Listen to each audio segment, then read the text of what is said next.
Before we start the session, as I said yesterday, I asked for a few other things.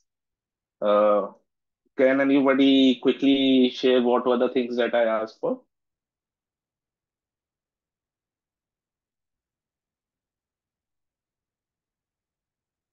You can use the chat box or you can unmute.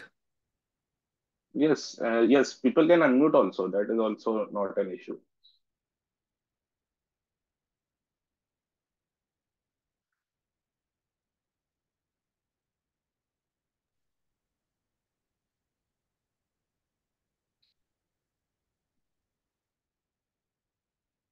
Tables, fractions, cubes, squares, cubes नहीं यार अभी cubes पे जाएंगे जाएंगे cubes कर सकते हो but अभी के लिए I mention to learn the tables up to 25 correct and squares up to 50. And one more thing, can anybody tell what was one more thing that I also mentioned yesterday for you to do?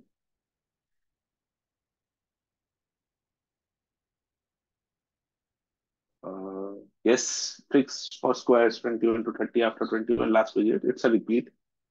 Yes, we'll come to that. That is one of the important things of pattern. Yes, I asked everyone to by heart the fractions, the 10 fractions that I mentioned, two percentages, because that is going to be very useful. And one more thing I think people here haven't mentioned, that was the divisibility test. I asked people to do divisibility test of 1, 2, 3, 4, 5, 6, 8, and 9. 8, 9, 10. So why is that? Because divisibility test का indirectly बहुत use आता है. बहुत सारे questions में numbers दिखे होते हैं. अगर जब एक बार डिविजिबिलिटी आपके दिमाग में रहती है तो तुरंत समझ जाते हो कि उसको किससे डिवाइड करके किससे आगे पढ़ना है. So, just a recap of it is, let us first talk about the squares. Okay, just, yeah. So let us just talk about squares. So yes, after 1 to 25, 26 to 50, there is a pattern. The 26 square, last two digits, will be same as the mirror around 25. So mirror around 25 as in, take 25 as the central body, and here the difference is 1, so 24, and here the difference is also 1, so this is 26. So last two digit of these two numbers will be same. The 26 square is 676 and 24 square is 576. This is one of the important patterns which will help you solve the larger squares in an easier way, because last दो digit एक बार पता चल जाते हैं तो बाकी को cover करना थोड़ा इजी होता है.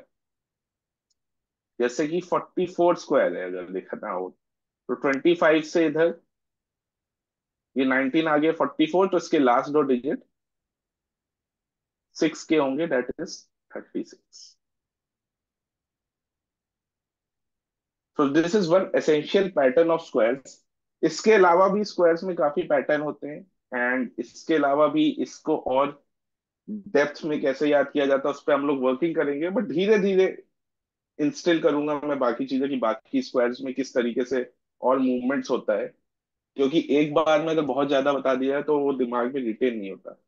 But as of now, if anybody must have spent some time, I think they might have or they might not have seen this pattern, but this is the pattern that exists.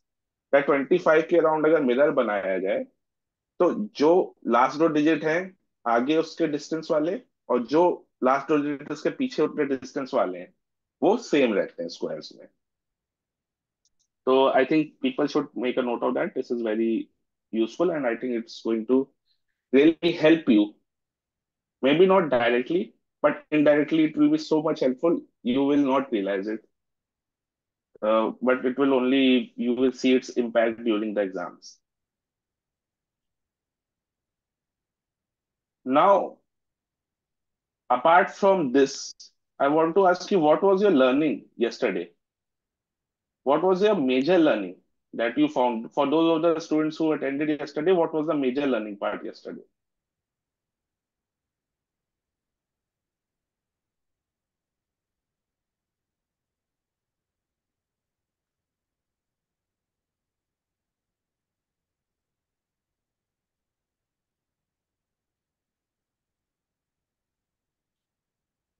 Basics of arithmetic, okay.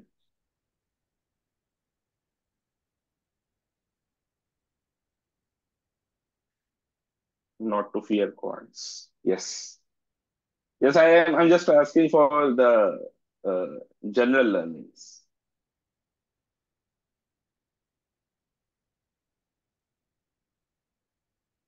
So one is not to fear, trust in process.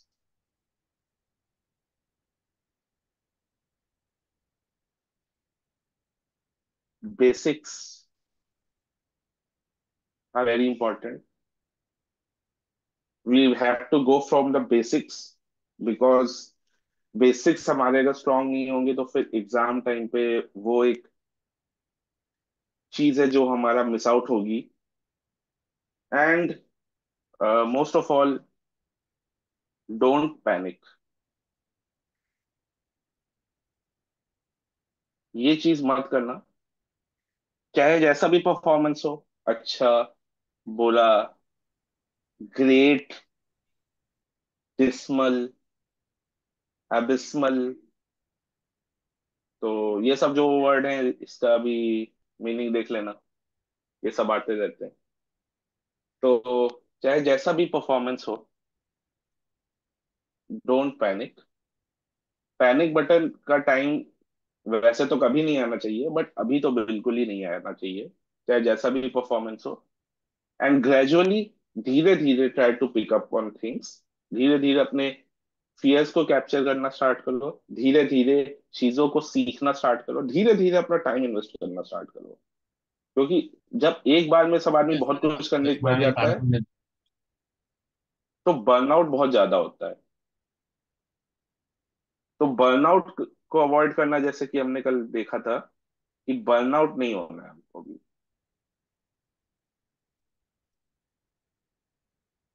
Another very important thing. So I think these are the major learnings that I feel. Now, what I also want to see your perspective is, what are the major challenges that you feel are there after the yesterday's class, after after a week or a month or maybe few months you must have been preparing. So what do you think are the major challenges that you are facing?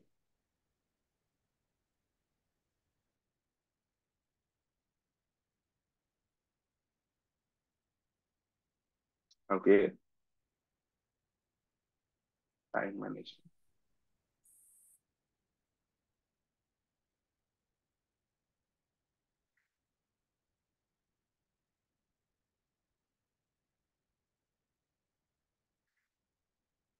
approach, yes, approach, productivity, consistency during studies, yes.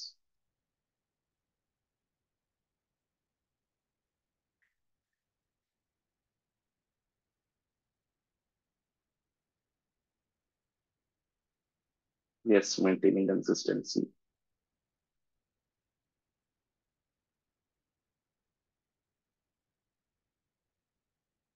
Concentration, okay, yes.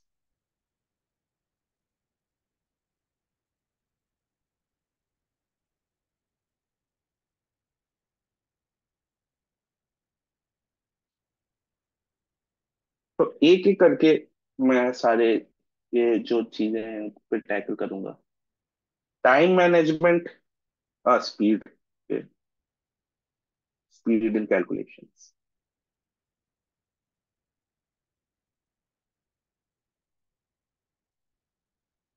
Now, time management, as I told you, this is not something, this is not a sprint.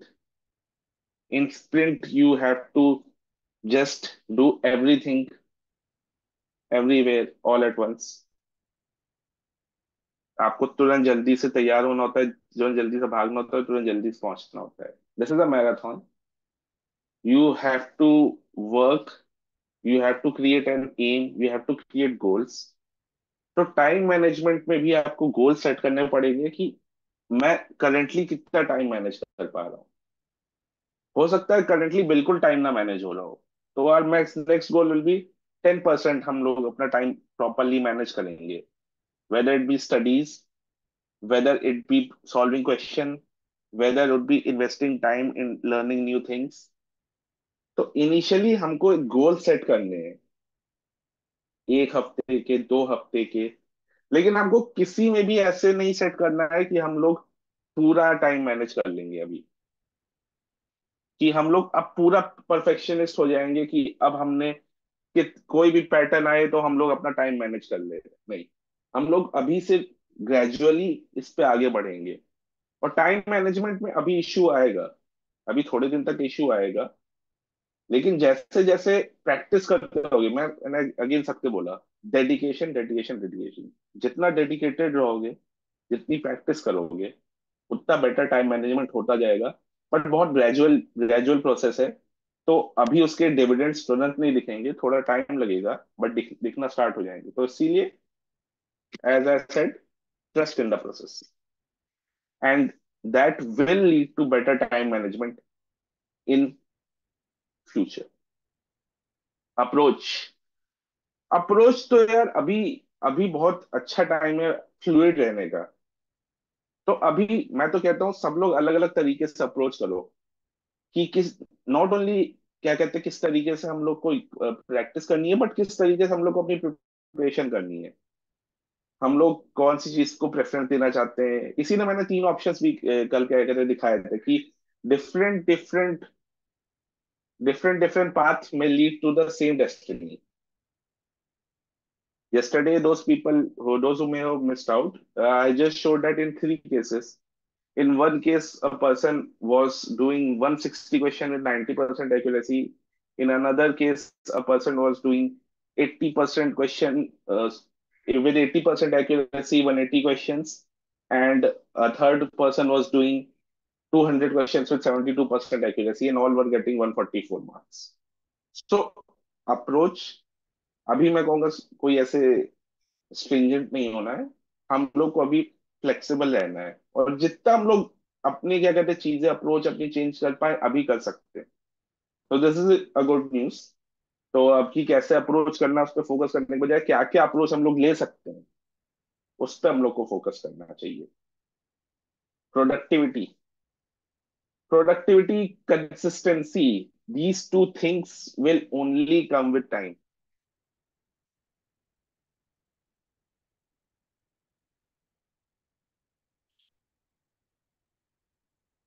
समय के साथ ही आएंगी।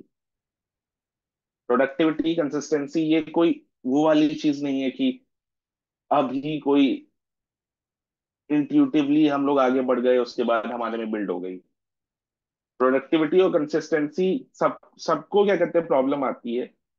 But again जैसे कि मैंने कहा, थोड़ा सा डेडिकेशन जब दिखाएंगे हम लोग, तो एक टाइम के बाद ये इंट्यून हो जाएगी। जैसे कि मैंने कल दिखाया था एग्जांपल्स में कि कई चीजें थी, जो नंबर्स थे, वो इतनी ज्यादा इंट्यून थे मेरे में कि वो एक मसल मेमोरी हो जाती है। तो वो भी, ये प्रोडक्टिविटी और कंसिस्टेंसी बिल्ड करना भी एक तरीके से रेगुलर चीज हो जाएगी, जैसे कि हम लोग आगे बढ़ते जाएंगे। लेकिन उसके लिए हमको थोड़ा सा डेडिकेशन दिखाना पड़ेगा। और ऐसा नहीं कि सारा डेडिकेशन अभी दिखा देना है, ग्रेजुअली एंड फोकस्ड वे में। ऐसा कि मैंने कल विराट कोहली का एग्जांपल बताया था, कि विराट कोहली बहुत सोच समझ के हर तरीके की उसने चीजें इसलिए की है क्योंकि उसने हर तरीके की चीजों पे इतनी प्रैक्टिस की थी। इसलिए आज वो कोई भी सिचुएशन, कोई भी क्या कहते हैं सिनारियो, कोई भी बॉल पे वो अच्छे से कर लेता है। ऐसा नहीं कि वो हमेशा से कर लेता था। those of us cricket fans must remember that Virat Kohli और विराट कोहली जो कब काफी अच्छे जब लेवल पे पहुंच गया, तो उसका भी एक अबिस्मल सीरीज थी जब वो इंग्लैंड गया था and he just couldn't perform. But then the next time he went there, he had one of the best series. वो ठीक है। हाँ, yes, Virat Kohli, but example, हाँ, that is also great example. Virat Kohli जब फाइनल की अगर आप लोग इनिंग्स देखेंगे, और ये एग्जाम डे के लिए विराट कोहली की फाइनल की इनिंग्स बहुत क्रूशियल है। क्योंकि एग्जाम डे पे आप इमेजिन करिए, फाइनल चल रहा है और विराट कोहली एकदम स्लो खेलता जा रहा है। सब लोगों की एंजाइटी एंजाइटी बढ़ती जा रही है कि विराट से रन नहीं बन रहे, रन नहीं बन रहे। But the end of the day he was able to catch up and score runs. क्यों? क्योंकि he he knew what his ability was and he knew how he is going to map. तो exam day पे अगर आपको आगे पढ़ना है तो आपको सबसे पहले पैनिक नहीं होना है, चाहे जैसी भी सिनेरियो जा रहा हो। और ये प्रोडक्टिविटी एंड कंसिस्टेंसी में भी काफी हेल्पफुल रहेगा कि प्रोडक्टिविटी कंसिस्टेंसी कितनी ऊपर या नीचे जा रही है, वो उससे हमको डरना नहीं है। हमको बस अपना टाइम क्या कहते हैं स्मार्टली और एक गोल बना के दिमाग में इन्वेस्ट करना है। नाउ कंसंट्रेशन, मैं एक छोटी सी एक्टिविटी करता था कि थोड़ा सा मेडिटेशन। आई थिंक थोड़ा सा मेडिटेशन, थोड़ा सा डेली, अभी से 10 मिनट्स 15 मिनट्स, ज्यादा नहीं, 10 मिनट 15 मिनट स्टार्ट करना चाहिए। तो उससे थोड़ा सा कंसंट्रेशन धीरे धीरे अपने आप बिल्ड होने लगता है। जब, क्योंकि एग्जाम टाइम पे बहुत कंसंट्रेशन चाहिए, as I mentioned yesterday 200 questions are out there and time से 150 मिनट्स है। तो बहुत कंसंट्रेशन चाहिए होगा। और थोड़ा सा भी लैप्स हम लोग अलाउ नहीं कर सकते, इसलिए ये थोड़ी सी एक एक्टिविटी आई वुड से कि स्टार्ट बिल्डिंग, कि थोड़ा सा मेडिटेशन स्टार्ट करो, 10-10 मिनट का ही, ज्यादा नहीं। एंड देन उसका क्या कहते हैं सबकॉन्शियसली इम्पैक्ट कंसंट्रेशन में बिल्ड होता दिखेगा आपको, क्या कहते हैं आपके अपने परफॉर्मेंस में भी और लर्निंग में भी। तो आई थिंक सब लोग ये 10-15 मिनट्स वाली छोटी सी चीज you should try for 2-3 weeks. After 2-3 weeks only I will ask कि क्या कहते हैं इससे कंसंट्रेशन में इंप्रूवमेंट आया कि नहीं, and you will see why I said to wait for 2-3 weeks, then only I will explain it more. Speed in calculation, जब बेसिक स्ट्रांग हो जाएंगे, जब पहले बार याद करो जब छोटे से क्लास में थे, तो हम लोग 3x5, 2x7 इन सबको करने के लिए भी लिखा करते थे। बट जैसे ही क्लास बढ़ी, तो तब वो सब चीजें तो ऑटोमेटिकली होने लगी। फिर हम लोग 44x29 में ये सोचते ही नहीं थे कि 4x9 वाली चीज क्या है, हम लोग आगे बढ़ जाते थे। तो वैसे ही यहाँ पर भी स्पीड कैलकुलेशन में, जब आप नेक्स्ट लेवल ऑफ क्लास पे पहुंचोगे अपनी प्रिपरेशन के, जैसे कि अभी सब लोग क्लास लेवल 1 पे हो, फिर उसके बाद आप लेवल 2 पे जाओगे जब आपके बेसिक्स क्लियर हो जाएंगे। फिर बेसिक्स क्लियर होने के बाद फिर आप उसको अप्लाई करना स्टार्ट कर दोगे लेवल 2 पे। लेवल 3 पे आप सब उसका एप्लीकेशन भी कर चुके होगे, आप बस स्पीड पे वर्क कर जाओगे। और लेवल 4 पे जब आप चले जाओगे, तब आप सिर्फ टॉपर्स से compete कर रहे होगे, स्पीड भी आपकी आ गई होगी, एक्यूरेसी भी आ गई होगी, और आपका टाइम भी मैनेज हो गया होगा। तो ये सब डिफरेंट डिफरेंट लेवल्स पे क्या कहते हैं सिचुएशन रहती है। तो अभी क्योंकि जनरली हम सब लोग लेवल 1 पे हैं, तो अभी स्पीड आने में थोड़ा सा समय लगेगा, लेकिन इसमें डरना नहीं है किसी को भी। जैसे विराट कोहली चल रहा था, चलते रहना है। बाद में जानते हो कि क्या कहते हैं एबिलिटी, और बाद में आराम से स्पीड बढ़ भी जाएगी।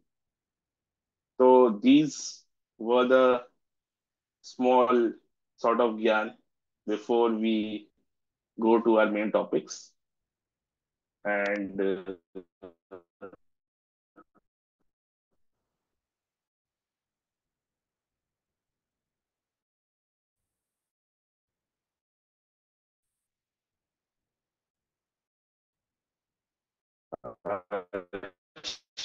श्रीकांत, अगर कुछ और बोलना हो तो। So now the topics yesterday that we covered were speed math, percentages, averages. ये तीन तो हम लोगों ने कवर कर लिया, बहुत अच्छे से कवर कर लिया है। And I think there were varied amount of difficulty questions that we did. Most of the people thought that the difficulty was below par in comparison to CET. So there is something that I have changed for this session, for the topics that I'm going to take. We'll see that how you perceive that. Uh, अगर किसी को भी कोई doubt होगा, again, you can always ask. Yesterday, there were few queries that during the solving people asked, and that I encourage. कोई भी ऐसा time नहीं कि अगर मैं क्वेश्चन बता रहा हूँ या मैं कोई कंसेप्ट बता रहा हूँ और किसी को कोई जस्ट उसी समय क्वेरी आ रही है, तो उसी समय नहीं पूछ सकते. You can ask any time and it is encourage also.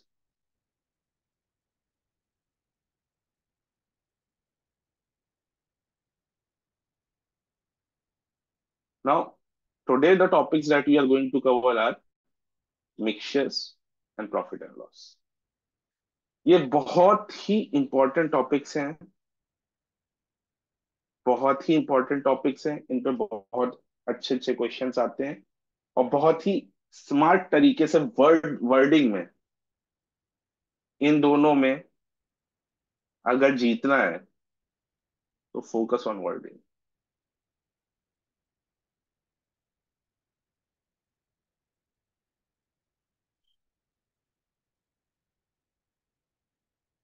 Focus should be there कि क्या वर्ड उनने बोला है, किस तरीके का मिक्सचर है, किस तरीके के चेंजेस हैं, कौन सी वाली क्वांटिटी पे वर्किंग हो रही है.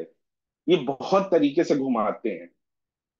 Mixtures and profit and loss में बहुत तरीके से घुमाते हैं. In comparison to even other topics उसमें उतना घुमाते हैं कभी कभी, लेकिन इसमें जितना घुमाते हैं बहुत ज्यादा है. तो इस पे थोड़ा सा वर्ड्स पे बड़ा ध्यान से आगे फूक फूक के कदम बढ़ना रहता है. तो before we start both the concepts, I would ask every one of you to remember that in these topics we have to focus precisely on what are the wording there.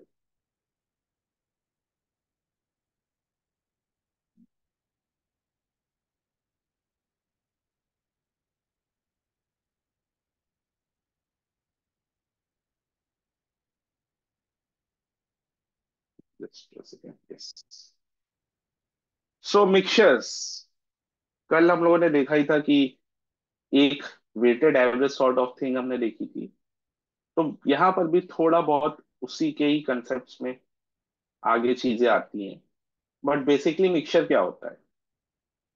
तो कोई सॉल्यूशन है, मान लीजिए solution one, उसका concentration 20% है और वो 10 litre है हमारे पास. और कोई सॉल्यूशन टू है, उसका कंसंट्रेशन 22% है और वो 20 लीटर है हमारे पास. तो टोटल कंसंट्रेशन जो नए सॉल्यूशन का बनेगा इनके मिक्सचर से, सॉल्यूशन थ्री, वो बेसिकली क्या होगा? 20 × 10 प्लस 22 × 20 ऑन 5 + 20. तो ये हो जाएगा आपका 200, ये आपका हो जाएगा 440, तो ये हो जाएगा 640, हो जाएगा आपका 21.33%. ठीक है. अब ये जो चीज है, ये एक बेसिक तरीका होता है इसको सॉल्व करने का. और ये एक मिक्सचर का एक बेसिक तरीका है कि इस तरीके से मिक्सचर होते हैं.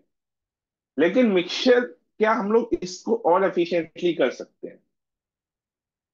क्या हम इतना सब लिखने के बजाय क्या हम लोग और भी कोई तरीका है जिससे हम अपना टाइम एग्जाम में बचा सकते हैं? Can we save more time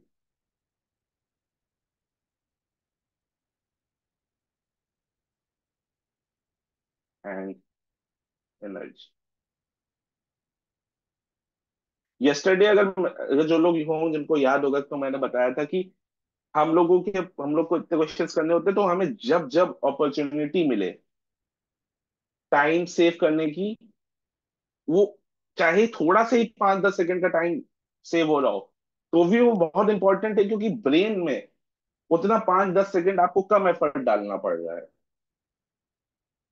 मैं इस पे बहुत एम्फेसिस डाल रहा हूँ, और ऑलमोस्ट हर क्लास में शायद इस पे एम्फेसिस डालूंगा कि ब्रेन को जितना कम आप थकाओगे एग्जाम में, उतना ही आपके लिए वाइटल रहेगा, क्योंकि जो एग्जॉशन होता है वो बहुत ज्यादा हो जाता है, इतने सारे क्वेश्चंस को देखने का, इतने सारे कंसेप्ट्स को देखने का, इतनी सारी चीजों को रिटेन करने का। तो जहां जहां आपको मौका मिल रहा है, वहां वहां एनर्जी बचाइए, वहां वहां टाइम बचाइए, और वो क्या कहते हैं, सेव करिए। तो इसका जो फास्टर तरीका होता है मिक्सचर्स को हमें रिड्यूस करने का, तो उसको हम लोग एक एलिगेशन से हम लोग रिड्यूस कर लेते हैं। तो एलिगेशन क्या होता है, उसको एक मैंने क्यूट तरीके से आपको दिखाया है। मैंने उसी तरीके से याद रखता था, तो मेरा उससे बहुत अच्छा एलिगेशन पे पकड़ बन गया था, और मैं जनरली उसको बहुत अच्छे से लगा भी पाता था। बस यही है allegation.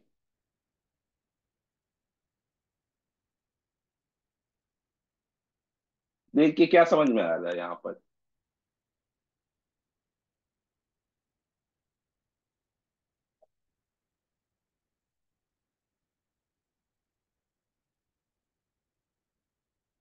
Yes, it is really funny, and that's why it will these things will stay with you. So just observe this image for 1 minute and mention what do you feel allegation is through this image.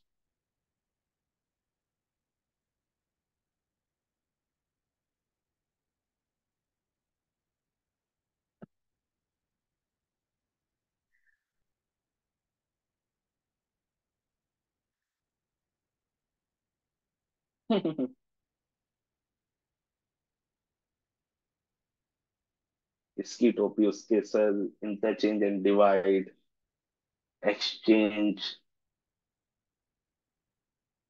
इधर का उधर। तो precisely जो हमारा allegation होता है, it is just interchange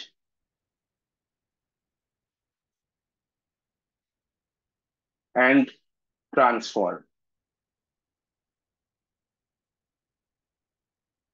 interchange करना और ट्रांसफॉर्म कर देना है। जैसे कि लास्ट क्वेश्चन देखते हैं, तो लास्ट क्वेश्चन में एक का कंसंट्रेशन 20% था, उसकी वैल्यू 10 थी। दूसरे का कंसंट्रेशन 22% था, उसकी वैल्यू 20 थी। तो जो नई वैल्यू बनेगी, ध्यान से समझना इसको थोड़ा सा, क्योंकि एक बार ये चीज दिमाग में बैठ जाएगी फिर बहुत इजी हो जाएगा सब। अगर किसी को नहीं समझ में आया तो मैं उसको रिपीट कर दूंगा, ठीक है? लेकिन अभी पहली बार में भी ध्यान से समझना। तो जो कंसंट्रेशन होगा इन दोनों के बीच में लाई करेगा, ठीक है? तो वो बीच का पॉइंट कैसे निकलेगा? वो ये है कि ये 10 को इधर भेजेंगे, 20 को इधर भेजेंगे। तो जो डिस्टेंस होगा इन दोनों के बीच का, जहां पर ये लाई करेगा, वो इसके वो रिवर्स रेशियो में होगा, जो क्वांटिटीज है। दैट इज 20:10, इसको 2:1 बोल सकते हैं। तो टोटल डिस्टेंस यहाँ पे 2% का है, और यहाँ पर ये 2:1 में है। मतलब पहले से 2/3 × 2%, ये हो गया 4/3%, विच इज इक्वल टू 1.33%। तो जो हमारा नया ट्रांसफॉर्म्ड वैल्यू आएगी, वो होगी 20 + 1.33, 21.3। That's it, simple. कोई पहले वैल्यू पुट ही नहीं करी, ना मल्टीप्लाई किया। जैसे पीछे पीछे देखो, पहले 20 को 10 से मल्टीप्लाई करो, फिर 22 को 20 से मल्टीप्लाई करो, फिर नीचे सम निकालो, फिर उसका उसको लिखो, फिर उसको डिवाइड करो, फिर फाइनल परसेंटेज आएगा। हाँ, मैंने बोला, मैंने सबको इसीलिए बोला था कि इसमें इसको वापस समझना पड़ेगा। यस, इसीलिए मैंने इसको कहा था कि एक बार ध्यान से सुनना। मैं एक बार और, पहली बार में समझना मुश्किल होता है तो मैं रिपीट जरूर करूंगा। तो एक बार मैं वापस रिपीट करता हूँ, ध्यान समझना अगेन। तो इनिशियली पहली जो कंसंट्रेशन थी 20% की, उसकी क्वांटिटी 10 थी। ठीक है, 10 लीटर्स। हाँ हाँ, बता तो रहा हूँ, बता रहा हूँ। ठीक है। तो पहली क्या कहते हैं 20% कंसंट्रेशन थी, उसकी क्वांटिटी 10 लीटर्स थी। एंड दूसरी जो क्या है 22% कंसंट्रेशन का सॉल्यूशन था, उसकी क्वांटिटी 20 लीटर्स थी। जो जब हमको इसके मिक्सचर की कंसंट्रेशन निकालनी है, तो हम लोग जो भी ये वैल्यूज हैं उनको रिवर्स करके डिस्टेंस निकालते हैं कि किस पोजीशन पे होगा वो पॉइंट। ये बात समझ में आई? अगर कोई क्या कहते हैं एक चीज की कंसंट्रेशन A% है और दूसरी चीज की कंसंट्रेशन B% है, और A% की पास हमारी क्या कहते हैं 10 लीटर है, और B% कंसंट्रेशन की हमारे पास 20 लीटर है, तो जो हमारी न्यू कंसंट्रेशन आएगा सॉल्यूशन का, वो उन दोनों के बीच लाया करेगा। ये बेसिक चीज समझ में आ गई सबको?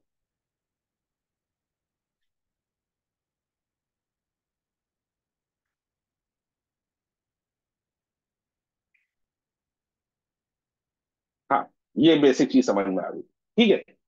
अब लेकिन वो बीच में किस पॉइंट पे लाया करेगा, उसके लिए हम लोग जब डिस्टेंस निकालते हैं तो उस, एक तरीका है कि हम लोग उसको पूरा सॉल्व करें इस तरीके से, तरह हौच पौच करके। या तो उसका डिस्टेंस हम लोग, जो हम लोग क्वांटिटीज की वैल्यू है 10 और 20, उसको रिवर्स कर दो। ये रिवर्स किया, समझो। तो रिवर्स किया तो ये 20:10 यानी कि 2:1 का रेशियो आया। ये भी शायद समझ में आ गया होगा सबको।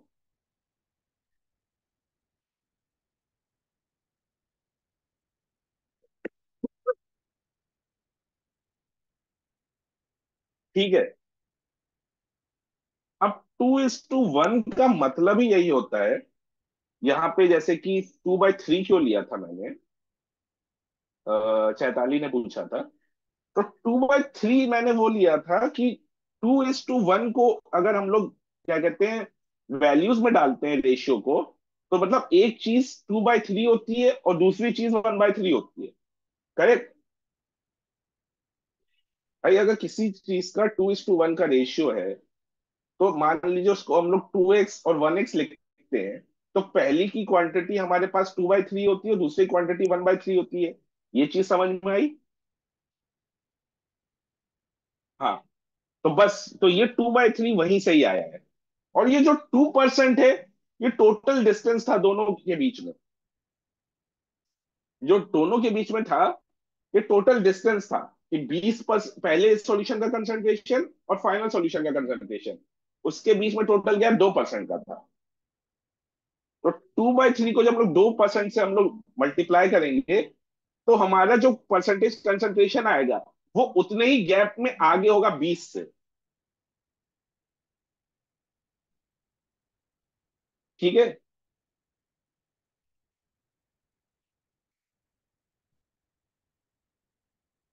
हाँ, 22% - 20। यस। यस। वो जो 2% है उन दोनों के बीच में गैप है। ठीक है।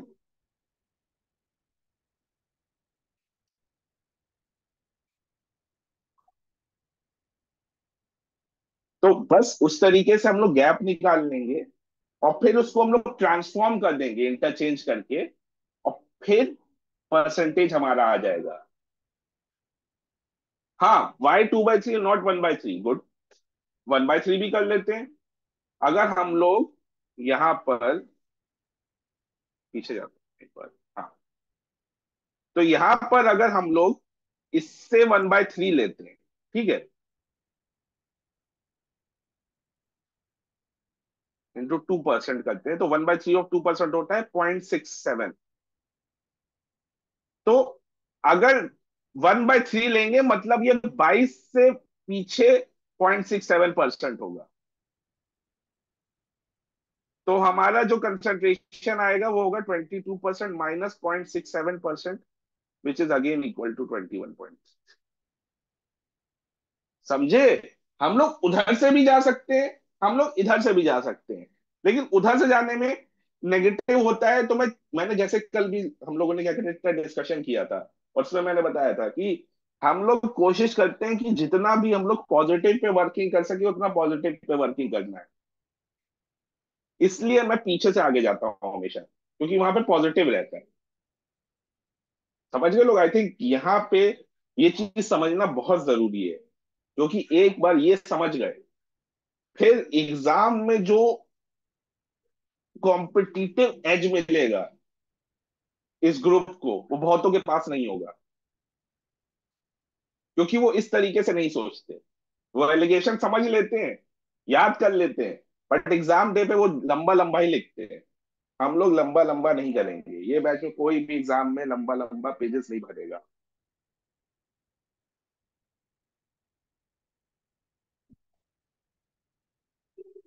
हाँ, जब हम लोग नीचे से आगे जाते हैं, ये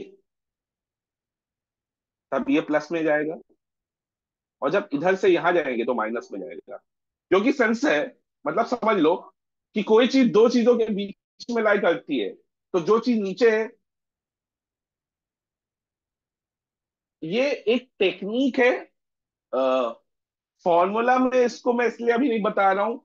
फॉर्मूला इस पे एक बार चलो, हम लोग जब आएंगे एक बार इस पे वापस आएंगे नेक्स्ट सेशन में। हम लोग एलिगेशन के एक बार फॉर्मुलेशन में,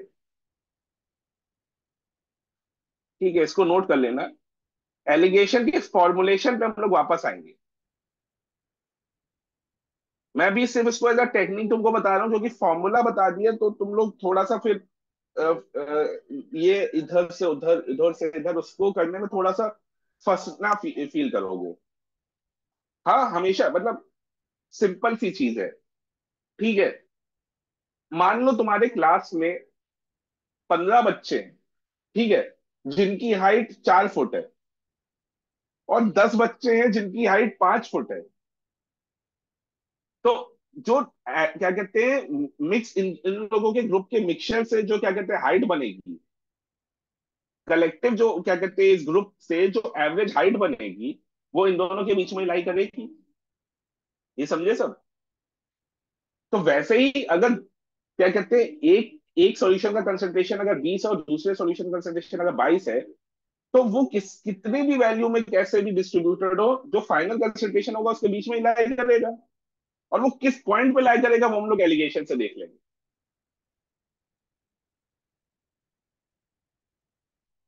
ठीक है, ये एक बार जब तक इम्प्लीमेंट ना हो जाए दिमाग में तब तक ही मत बताना, क्योंकि मैं तब तक ये रिपीट करता रहूंगा इसको, मुझे कोई इशू नहीं है।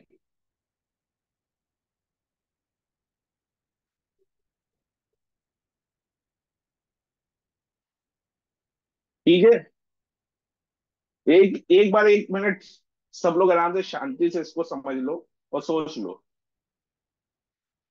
हाँ बिल्कुल बिल्कुल बिल्कुल, ट्रायल के लिए तो दे ही सकते हैं क्वेश्चन। यही जो क्वेश्चन था जो मैंने अभी बोला, कि तुम स्कूल में हो, 15 स्टूडेंट्स की हाइट 4 फुट के 15 स्टूडेंट्स हैं, और 5 फुट के 10 स्टूडेंट्स हैं। इसको ये वाले लॉन्ग मेथड से नहीं, जो मैंने शॉर्ट मेथड बताया है उससे देखो तुम लोग से होता है या नहीं।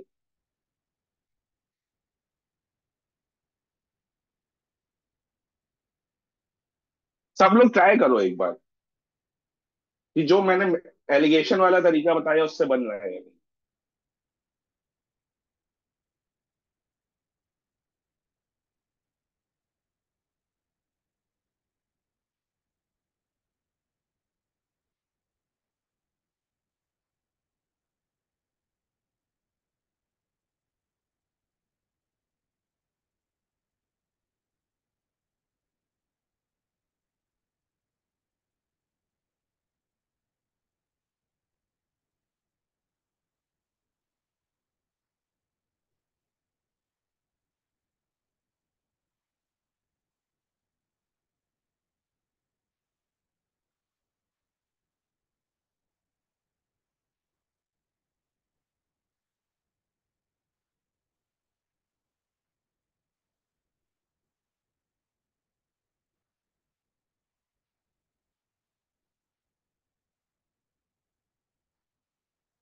तो बेसिकली जो मैंने वहां पे बताया था, यहाँ पर एक बार आते हैं कि ये दोनों चीजें रिवर्स हो जाएंगी, ये क्वांटिटीज, तो रेशियो होगा 10:15।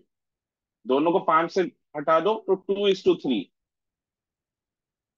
टोटल गैप 1 फुट का है, तो 4 फुट से आगे कितना होगा? 2/5 into 1, which is equals to 0.4 foot. खत्म। 4 + 0.4 इज इक्वल्स टू 4.4।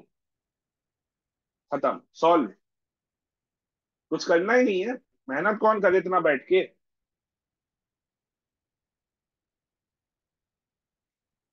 कौन 4 × 15 60, फिर 5 × 10 50, फिर 110, फिर 110 डिवाइडेड बाय 25, फिर उसके बाद 5 5 से हटा के 22/5 और फिर 4.4 लेके।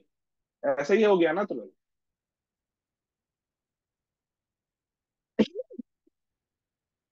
यस। एक पूरा नया ही बना लेते हैं स्लाइड। ठीक है। तो what I was saying is 4 feet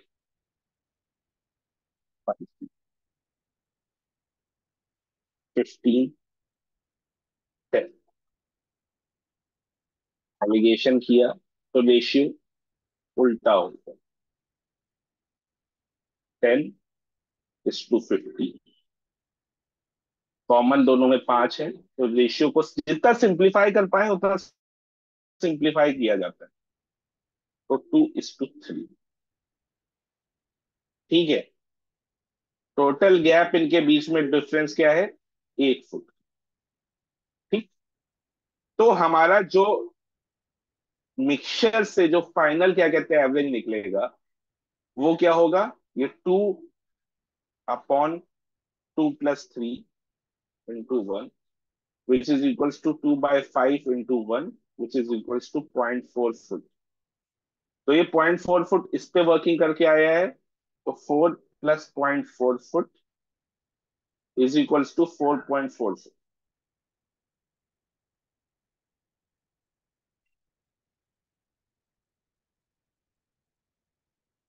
ठीक है।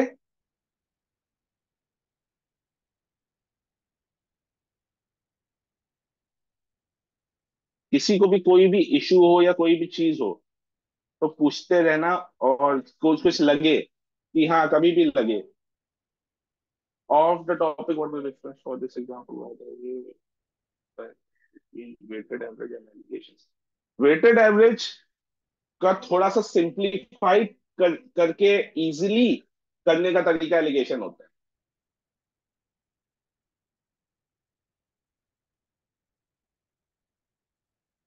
तो बस। ठीक है। अगर सब लोग सेम पेज पे हो तो फिर मैं अब आगे बढ़। ठीक है।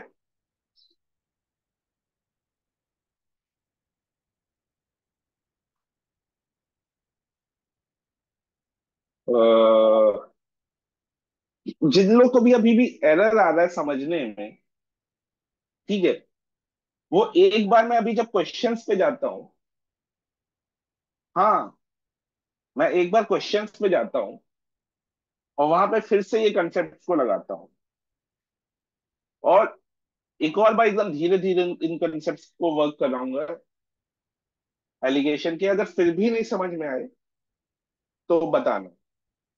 ठीक है। बट अपार्ट फ्रॉम दैट, क्या हम आगे बढ़े हम सक्सेसिव रिप्लेसमेंट पे?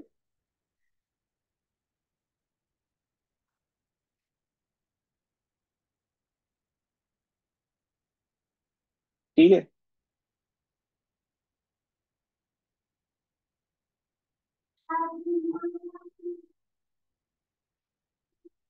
Don't be fearful. मैंने ये चीज 3 4 बार रिपीट कर दी, तो ये मत डरने लगना कि पूछने में कि भाई अभी तो 4 बार सर ने रिपीट कर दिया है, अब कैसे मैं पूछ लूं कि नहीं समझ में आया। You can ask as many times as you want यार। ठीक है, जितनी बार भी पूछना है पूछो, जितनी बार भी पूछना है पूछो, जितनी बार भी पूछना है पूछो। मुझे क्या कहते हैं, कोई ज्यादा फर्क नहीं पड़ता कि 10 बार हम लोग कर रहे हैं। ठीक है, जितनी बार पूछोगे उतनी बार भी मैं बता दूंगा। ठीक है, सो डोंट फियर मी, या अगर मैंने कितनी बार भी पूछ लिया तो फिर डोंट फील एम्बेरस्ड। सबसे पहले तो प्रिपरेशन का ये एक मंत्र समझ लेना।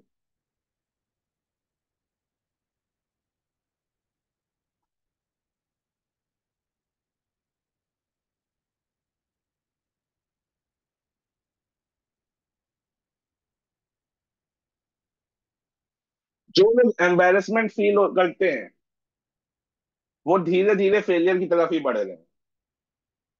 जो लोग टॉपर होते हैं ना वो 10 बार पूछते हैं, वो 10 बार पूछेंगे, वो 10 बार कहेंगे कि भाई ये एग्जाम्पल बताओ, एक और चीज बताओ। हाँ, जैसे कि अमित ने बोला कि can you give another example, वही अमित ने बता रहा था। ये भी आगे क्वेश्चन है, आगे क्वेश्चन में इसको और टैकल करेंगे। बट डोंट फील एम्बेरस्ड कि क्या कहते हैं, कुछ लोग तो तुरंत समझ ले रहे हैं, सब लोग बोल रहे हैं यस यस समझ में आ गया, मुझे नहीं समझ में आ रहा। डोंट फील एम्बेरस्ड, पूछते रहो, जितनी बार पूछना उतनी बार पूछ सकते हो। ठीक है, इट्स अ ट्रिकी टॉपिक, इसलिए मैं इसको बहुत सिंप्लीफाइड लैंग्वेज में इसको समझा रहा हूँ। बाकी नोट्स हैं।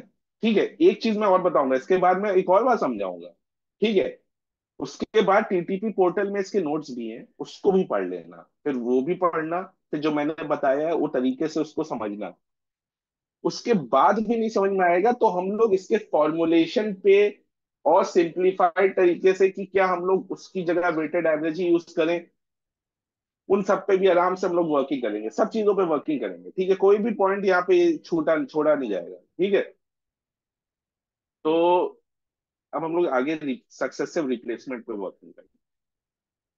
ठीक है, again it's a very important concept, and बहुत थोड़ा ध्यान से समझना, बहुत ध्यान से सुनना और बहुत ध्यान से समझना। ठीक है,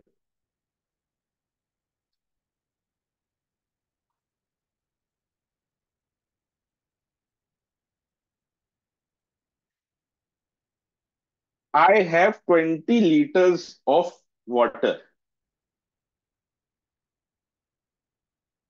I removed 4 liters of water and added 4 liters of milk. So my new mixture is 16 liters of water and 4 liters of milk.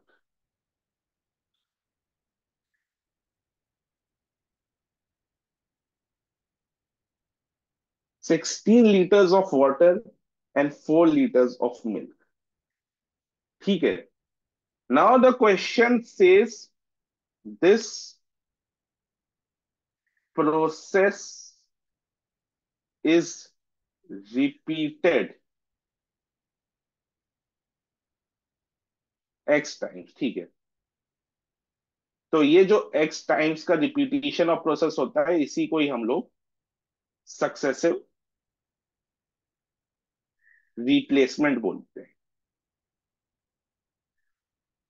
ठीक है, तो ये जो सक्सेसिव रिप्लेसमेंट होता है वो नथिंग बट जो जिस तरीके से हमारा पहले रिमूवल हो रहा था उसी तरह से आगे भी रिमूवल होगा। तो इसका क्या ये मतलब है कि हमारा बार बार 4 लीटर निकलेगा वाटर?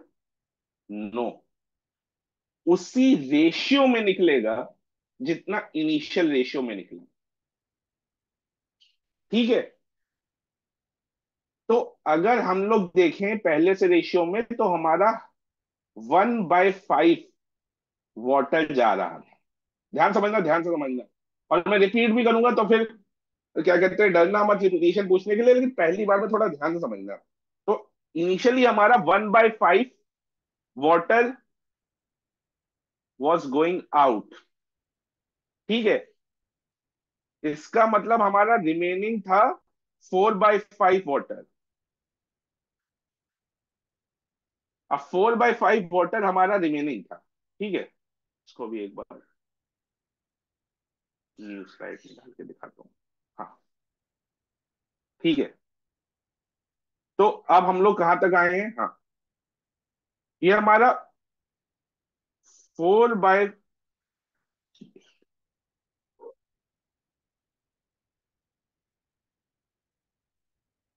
ये हमारा 4/5 वाटर बच रहा था। तो हर बार जब ये प्रोसेस होगा तो हमारा 4/5 की उतनी पावर में बचेगा। ठीक है।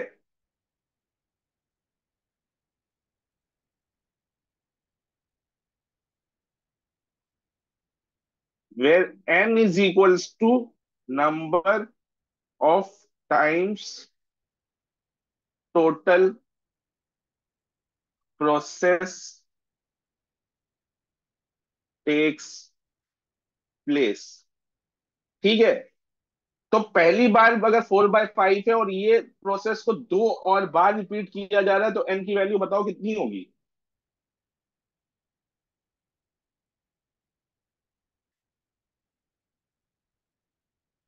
3। सौरभ और चैताली 3। क्योंकि ये प्रोसेस को 2 और बार रिपीट किया जा रहा है ना, एक बार तो हुआ ही है। ध्यान समझो। मैं बोलूं कि क्या कहते हैं, मैं पहले दिन मैंने क्या कहते हैं 10 रुपए खर्चे किए, और फिर मैंने 2 बार और ये चीज रिपीट की। तो अगर मैं बोलूंगा तो टोटल 3 बार मैंने खर्चे किए ना।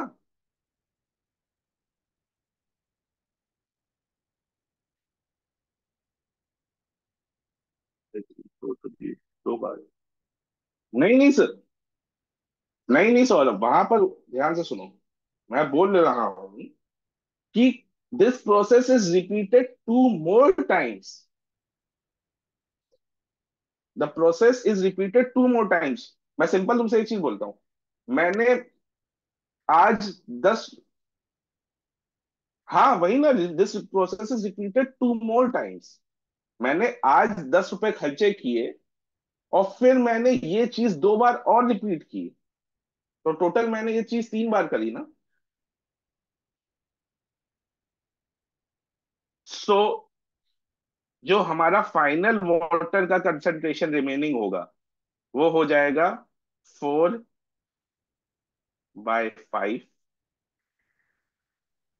की पावर 3। दिस इज इक्वल, तो ध्यान से देखना, इसको थोड़ा ध्यान से देखना। 4 का क्यूब 64, 5 का क्यूब 60, 125। ठीक है। अब ये वो पोर्शन है जो हमारा वाटर है।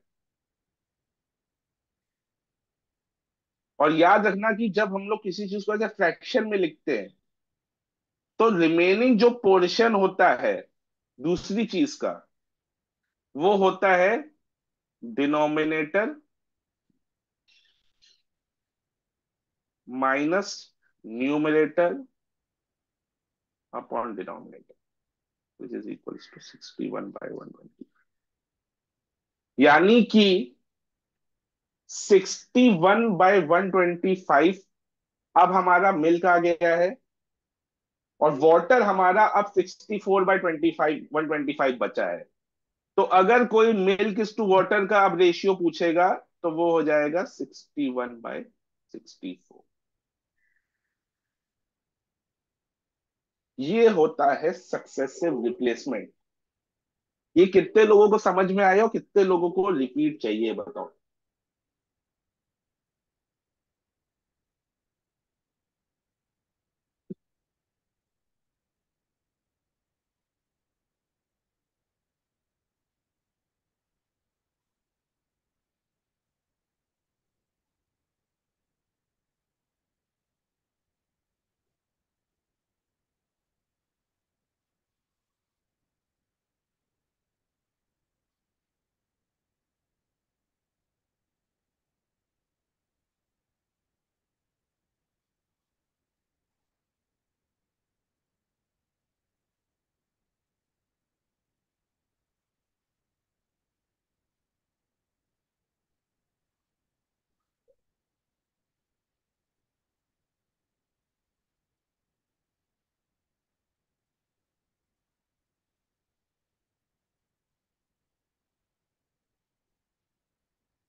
ये ठीक है, समझ गए सब लोग? इतना पार्ट दिख रहा है सबको?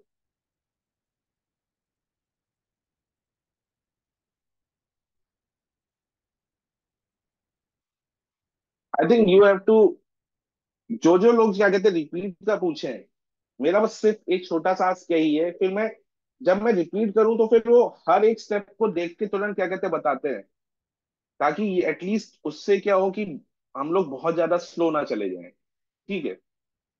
तो अब यहाँ पर हम लोग देख रहे हैं, सिर्फ एक बार में देखते हैं, दो तीन बार सक्सेसिव ना करने के बजाय सिर्फ एक बार देखते हैं क्या होगा। ठीक है?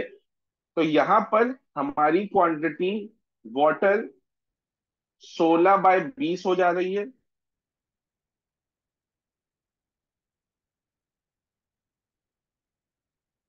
यानी कि हमारी वाटर की क्वांटिटी 4/5 बची। ठीक है?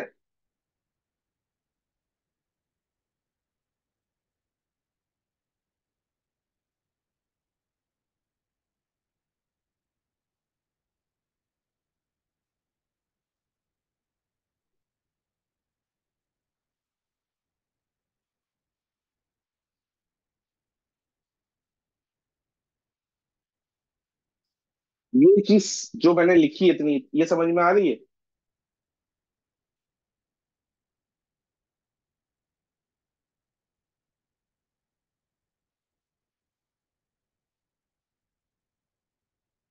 ठीक है, तो ये जो मैंने बस इतना ही लिखा है, मैंने बस इस चीज पे बस यही बोल दिया कि ये प्रोसेस को अगर मैं दो और बार करूं, तो ये जो रेशियो होता है ये वाला, ये कौन सा रेशियो है?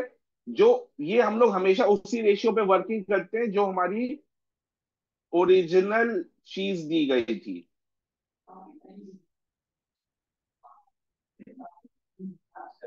ओरिजिनल हमारी क्या चीज दी गई थी? वाटर। तो हम किसके रेशियो पे हमेशा वर्क करेंगे? वाटर के रेशियो पे। ठीक है, ये समझ में आ गया?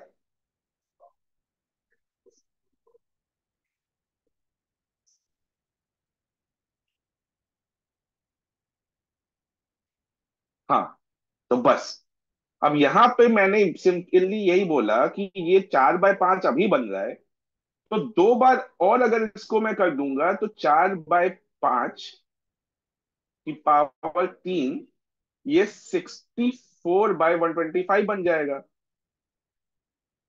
और जो बाकी बची हुई चीज होगी वो मिल्क हो जाएगी, यानी कि 61/125। तो अब इन दोनों का रेशियो जो है वो 64/61 आ जाएगा।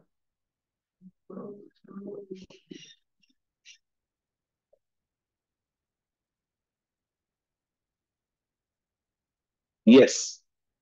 हर बार जितना बच रहा है उतना ही पावर में रेस करके उतना बचता रहेगा। अगर मैंने आज अपनी 10% एनर्जी लगा दी, तो मेरी एनर्जी बची 90%, यानी कि 0.9। तो दो बार मैं और अपनी 10% एनर्जी लगाऊं तो कितनी बचेगी? 0.9 की पावर 3, यानी कि 0.729। और मेरी एनर्जी गई कितनी? 0.279। तो रेशियो कितना आया? 0.271। तो रेशियो है 729:271। बस यही मैंने वही चीज कर दी है। बहुत सिंपल तरीके से मैंने बताया है कि वही जो चीज यहाँ पे थी, वो थोड़ा सा आगे हम लोगों ने बस उसकी पावर में उतनी बढ़ावट करके रेशियो निकाल दिया है। बस यही सक्सेसिव रिप्लेसमेंट होता है।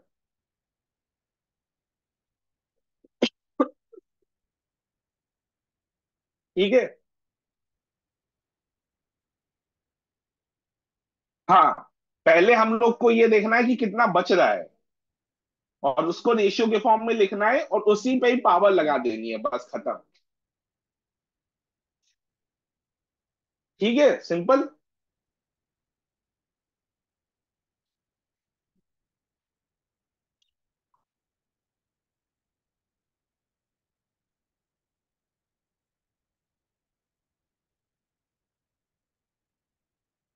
आई थिंक मैं इसके अब हम लोग कुछ क्वेश्चंस पे जाते हैं, और कुछ क्वेश्चंस भी देख लेते हैं।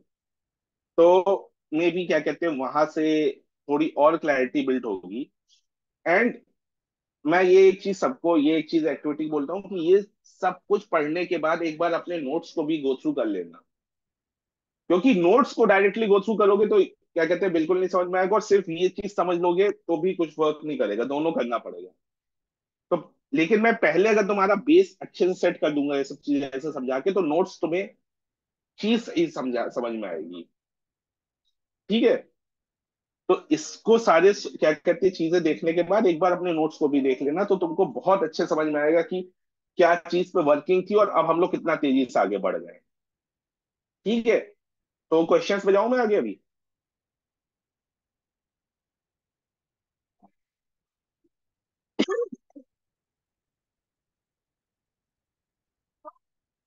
हाँ, ये मैंने इस बार लोगों ने बोला था कि लेवल थोड़ा सा अलग है, लेवल ऐसा है वैसा है, तो इस बार मैंने एक चीज ट्राई करी है कि मैंने जो क्वेश्चंस डाले मिक्सचर्स के, उसमें ऑप्शंस नहीं दिए हैं। I just want you all to not select an option. I want you all to solve these questions. So this is now is 9-8. So 9-11 तक try to find the solutions of all three questions.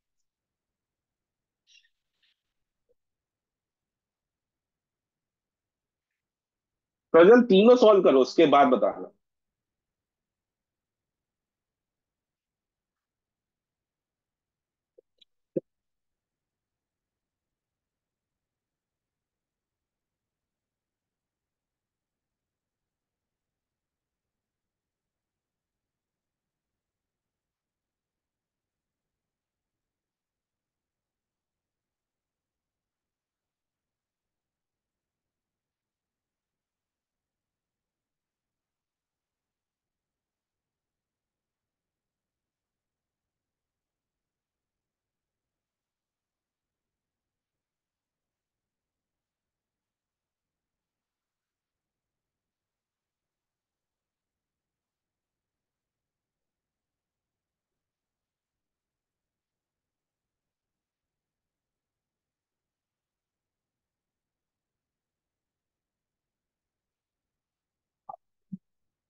तो यहाँ पे अगर कुछ लोगों को difficulty आई है solve करने में, तो it's not an issue. It is just something that shows कि अभी हम लोग उस स्पेस पे नहीं पहुंचे हैं कि हम लोग हर मिनट में एक क्वेश्चन सॉल्व कर पाए, which is not a problem as of now. हम लोग को ये पेस एंड में पहुंचना है कहीं जाके यार, अभी के लिए कोई इशू नहीं। But let us see how to solve these questions. A mixture contains 20 liters of milk and 10 liters of water. Simple. 20 is to 10. 2 is to 1. एकदम सिंपल। कुछ सॉल्व ही नहीं करना, कुछ नहीं करना। तो यहाँ कुछ नहीं करना, कोई दिमाग नहीं लगाना, तुरंत आंसर मार करके आगे बढ़ना। Second question was 30 liters of milk. 20 litres of water, इसमें हमने 5 ऐड किया।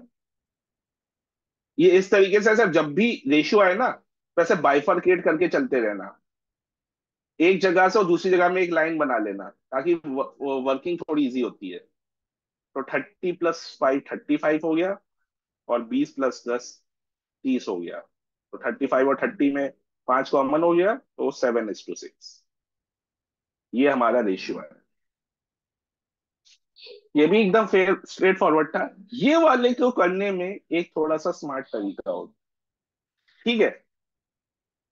अब 40 लीटर्स मिल्क है, ठीक है, और 30 लीटर्स ऑफ वाटर है। ध्यान से समझना मैं क्या बता रहा हूं, ठीक है। तो हम यहाँ पे बोला है कि 20% of the mixture is removed and replaced with pure milk. तो ये चीज ध्यान रखना कि जब ऐसे दो डिफरेंट वैल्यूज दी हैं, उसमें जिस चीज की अब प्योर का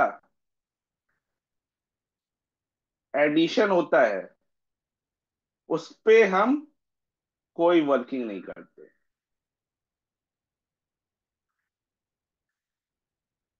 ये एक बार बताओ, क्या कहते हैं, ये चीज समझ में आई या नहीं आई?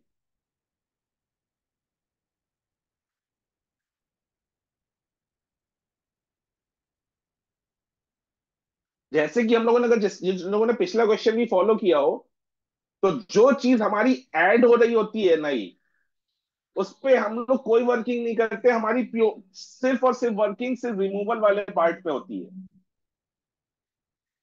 ये बात समझ में आई? तो इसको ऐसे फॉल्ट पे रखते हैं। यहां पर लिखा है कि 20% रिमूव हुआ है मिक्सचर। क्या बोल रहे हैं,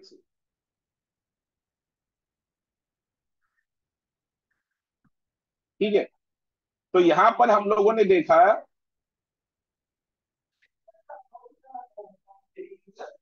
कि यहां पर ये 20% रिमूव हुआ, तो 30 में से 20% रिमूव हुआ, तो बचा 24। तो अगर टोटल क्वांटिटी हमारी 70 लीटर वही सेम की सेम रही, और ये 30 का 24 हो गया, तो दूसरा वाला 40 का 46 हो जाएगा। ये समझ में आए?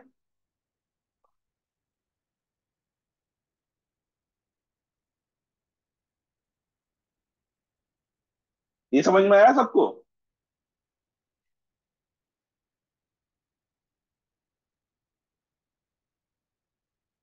तो बस सिंपल, फिर 2 से डिवाइड कर दो, आंसर आ गया। 23। तो बॉस ये चीज एकदम दिमाग में डाल दो, जो नई चीज ऐड हो रही है उस पर कुछ नहीं काम करना है। जो हमारा चीज जा रही है, रिमूव हो रही है, सिर्फ उस पर वर्किंग करना है। बाकी आप सामने वाली चीज जो ऐड हो रही है वो अपने आप आ जाएगी। सिंपल बात, ध्यान से सुनिए, ध्यान से। अगर हमको गौरव, तुमने याद कर करो, हम पिछला क्वेश्चन हम लोग देख रहे थे, उसमें याद है ना कि इनिशियली हम लोग किसी चीज से स्टार्ट कर रहे थे। प्योर मिल्क था हमारे पास 100 लीटर, ठीक है। उसमें से हम लोग 20 लीटर निकाल दे रहे थे और नया वाटर डाल रहे थे। तो हम लोग वाटर पे वर्किंग नहीं कर रहे थे, हम लोग रेशियो उसी पे निकाल रहे थे ना, जितना बच रहा था हमारा। तो जो चीज जाती है, what the thing that is removed, the thing that is removed, हमारी वर्किंग सिर्फ उस पे रहती है। और जो चीज हमारी ऐड होती है वो अपने आप उससे निकल जाती है। समझे? अभी हमने यहाँ पर 20% मिक्सचर में, यहाँ पर तुम क्या कहते हैं, इसका 20% निकालते। जैसे मैं एक सिंपल एग्जांपल की तरह बता रहा हूँ। तुम ये क्वेश्चन नॉर्मल कैसे करते? 40 लीटर तुम बोल रहे हो, मिक्सचर में 20% निकला, तो मिल्क को भी निकाल रहे हैं, क्या कहते हैं, 20% निकाल के 32 बना रहे हैं। फिर इसको भी क्या कहते हैं, 30 को 24 बना रहे हैं। फिर फाइनली कैलकुलेट कर रहे हैं टोटल कितना निकला। ये 8 निकला, ये 6 निकला, तो 14 निकला, तो अब 14 इसमें ऐड कर रहे हैं। फिर 46/24 वैसे निकाल रहे हैं।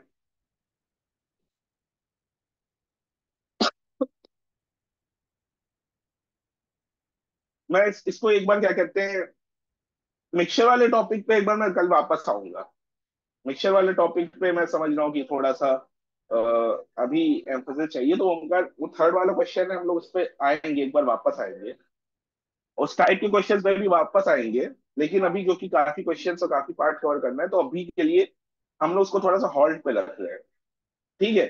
एक बार मैं अभी इसको दोबारा वापस बता देता हूँ कि जैसे कि यहाँ पर सिंपल ये चीज लिखा है, आप mixture contains 40 litre of milk and 30 litre of water. ठीक है, चलो एक और एग्जांपल दे ही देता हूँ।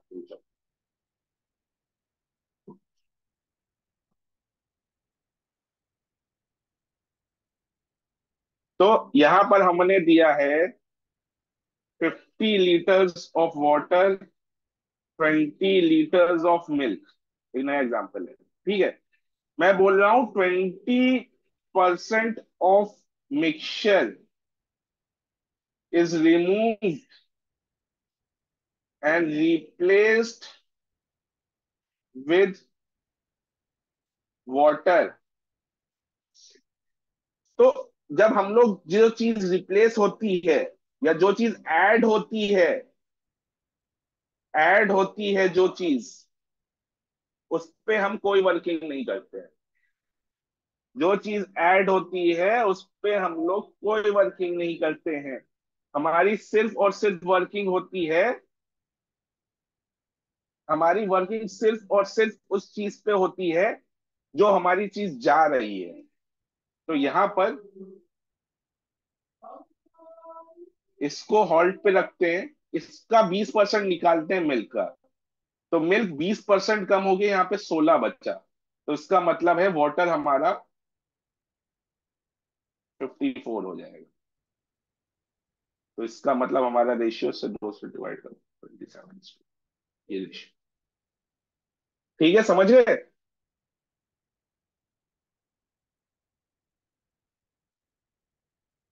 तो ये होता है इस टाइप के क्या कहते हैं क्वेश्चंस को करने का तरीका।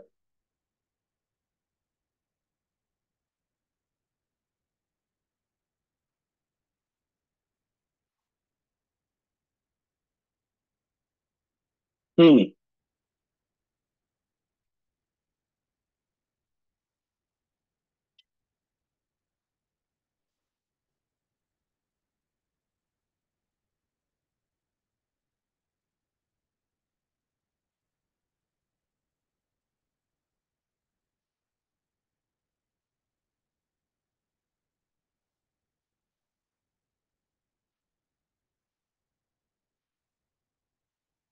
920 या 923 तक try to give solve all this question and give the answers of each of them. Okay?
बस सेकंड क्वेश्चन अभी के लिए मैं उस पर अभी वर्किंग भी नहीं करूंगा, क्योंकि थोड़ा सा ट्रिकी हो जाएगा, तो we'll just take 4 and 6 today. 5 I will come and explain again.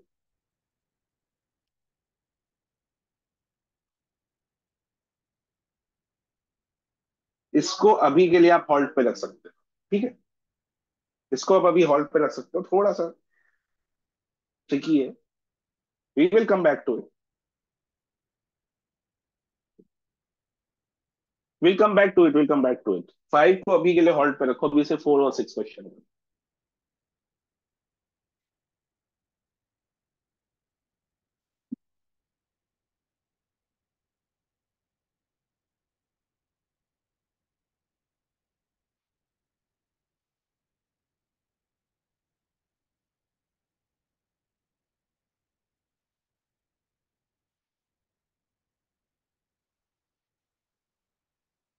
ठीक है, तो पहले हम लोग जा देखते हैं कि जो फोर्थ क्वेश्चन है वो कितना आसानी से एलिगेशन से हो गया है, कितना सिंपल तरीका है. मैंने जैसे बताया था, 150, 200, ये दो है, ये तीन है, ये इधर डाला, ये इधर डाला, 3:2 हुआ. टोटल गैप कितना है? 50. तो 3/3 + 2 × 50, ये हो गया 3/5 × 50, 10. तो ये हो गया आपका 30, यानी कि 150 + 30, 180. सिंपल, एकदम स्ट्रेट फॉरवर्ड, जो हम लोग तब से डिस्कस कर रहे थे, एलिगेशन का एकदम सिंपल यूज हो गया यहाँ पर, बिना मेहनत किए अपने कुछ लिखे. हमें अपनी मेहनत बचानी है. एकदम सिंपल, मैं एकदम धीरे से वापस बता देता हूँ. 150 का दो था, और 200 का 200 क्या कहते हैं, 200 रुपीज पर केजी का क्या कहते हैं, तीन था. तो हम लोगों का, जैसे कि मैंने बोला था, इंटरचेंज हो जाता है. तो इंटरचेंज होकर ये 3:2 आया. तो ये जो सेंटर वैल्यू होगी वो इससे 3 डिस्टेंस पे होगी, इससे 2 डिस्टेंस पे होगी. तो बस हमारी वो वैल्यू कैसे निकलेगी? 3/टोटल डिस्टेंस इंटू जो डिस्टेंस हमारा, 3/टोटल क्या कहते हैं, रेशियो, इंटू डिस्टेंस जो है हमारा. तो हमारा 3/5 इंटू टोटल डिस्टेंस 50. 5 से 50 कटा, 3 × 10 30, यानी कि 150 में 30 जोड़ा, 180 पे वो वैल्यू लाई करेगी. ठीक है, ये अगेन, ये बहुत बार मैंने रिपीट किया है, एकदम वही चीज है. अगर अभी भी नहीं समझ में किसी को आ रहा है, मैं वही बता रहा हूँ, अगर अभी भी किसी को नहीं समझ में आ रहा है, तो अब आपको इसको थोड़ा सा एक बार पढ़ना पड़ेगा. मैं इस चीज को रिपीट करता रह सकता हूँ, लेकिन पेस काफी स्लो हो जाएगा, और अभी भी क्या कहते हैं, कॉम्प्लेक्सिटी आती रहेगी. इन चीजों को आराम से गो थ्रू करना, शांत दिमाग से, और देखना. और ये चीज बहुत सिंपल लगेगी, लेकिन मेहनत करनी पड़ेगी. और मुझे भी हर चीज पहली बार में नहीं हो गया था कि मैं पहली बार में क्या कहते हैं, राजा बन गया था. बहुत सारे क्वेश्चंस किए, करो क्वेश्चंस, बार बार क्वेश्चंस करो, बार बार इसको देखो, बार बार इस चीज को लगाने का ट्राई करो. It will work out. अब इसका एक दूसरा मॉडिफाइड फॉर्म कौन सा होता है? सिक्स्थ वाला. To varieties of sugar, one costing 30. ध्यान से सुनना, ये वाला बहुत बहुत क्या कहते हैं, मजा आएगा देख के. One costing 30 and another costing 40 are mixed in such a way that average cost